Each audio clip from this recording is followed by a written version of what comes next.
5.2 સ્વાધ્યાયનો 17મો દાખલો છે. અહીંયા લખી નાખો મોસ્ટ આઈએમપી. મોસ્ટ આઈએમપી શું કરવાનું છે? જો આવી કોઈ શ્રેણી છે, સમાંતર શ્રેણી હોય તો તેનું છેલ્લેથી 20મું પદ શોધવાનું કીધું.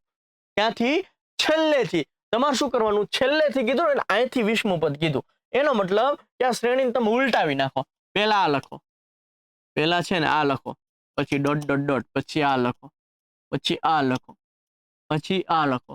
આને મેં આખી આમ ઉલટાવી નાખી એટલે હવે પહેલેથી 20મું પદ શોધવાનું રહ્યું. આપણે કયું? પહેલેથી હતું છેલ્લેથી, પણ આપણે એના સમાંતર શ્રેણી ઉલટાવી નાખી જેથી હવે આપણે મેળવવું પડશે પહેલેથી.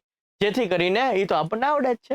પહેલેથી 20મું પદ શોધવાનું કીધું. હવે 20મું પદ એટલે a વત્તા 19d થાય. ઓકે, એ શું છે? આ રહ્યું, લ્યો 253. 19d શું છે?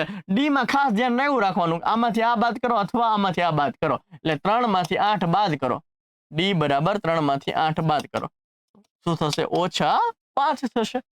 ઓકે, આમાંથી આ બાદ કરો તોય -5, આમાંથી આ બાદ કરો તોય -5. અહીંયા કઈ આંકડો નથી ને તો આમાંથી આ બાદ કરો.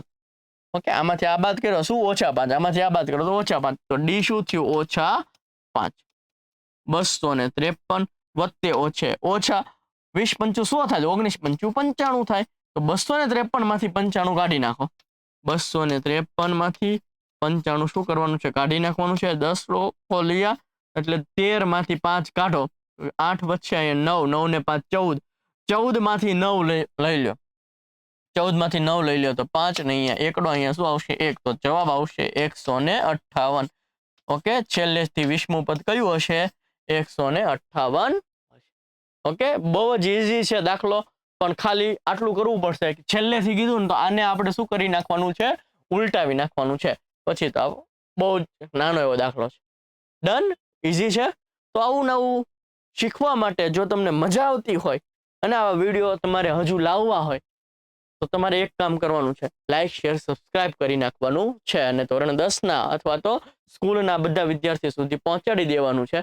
મળીએ છીએ નવા દાખલા સાથે. ત્યાં સુધી જય હિન્દ, જય ભારત.